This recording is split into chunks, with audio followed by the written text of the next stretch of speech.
Andrew Lloyd Webber and Tim Rice's Jesus Christ Superstar is coming back to Broadway in an already acclaimed production directed by Des McAnuff. We're at New 42nd Street Studios to welcome all the show's superstars to the Great White Way. Jesus Christ Superstar. Why now? Why 2012? Like, why is this the time for a revival of JCS, if you will? Well, first of all, it's a great musical. Everybody loves it. Like, from 13 to 70. Younger folks are going crazy for it. And then there's my generation and older that grew up with it. And now we're getting to see a production of it that actually really kind of, I hate to say it, but works. So we've been told. All of these events started happening in the Middle East, the Arab Spring, during the time we've been doing it. Occupy Wall Street has, taken place. And, there's just, you can't turn on the television without seeing something about the combination of spirituality and spiritualism and politics. You guys are arriving with the biggest stamp of approval from the creators, which is really spectacular. And is that, as an actor, does that put the pressure on or take it off for you? Oh my goodness. I mean, I thought at the beginning when I first heard they were coming, I think we all felt a little bit of pressure, but then after they came, I mean, which was wonderful that they even came, and then that they loved it and that they were so warm and open and positive about bringing it to New York. I think that it's just it should be encouragement, if nothing else. I like going in knowing they love me. And then I feel like I can do anything.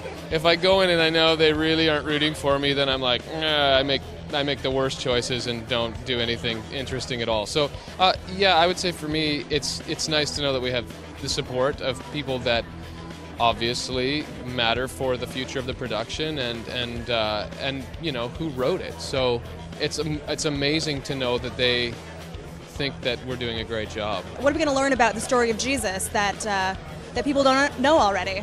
Well, I think the great thing that Des did for this story is we're really in tune with the characters. It's not really like when I grew up, Jesus was revered and Judas was a villain. But in this show, everybody is human, and we get to see them as people.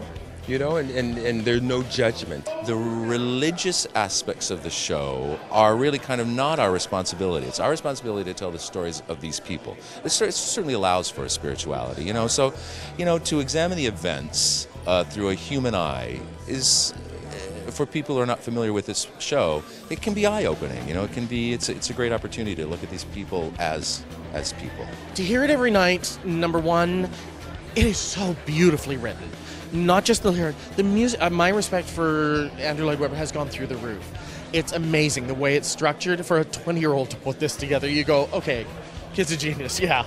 And also to hear it every night, it's a part of my soul, and I can't believe I get the chance to do it. I can't see it not resonating. I mean, it's the greatest story ever told, and we do it with the greatest score ever.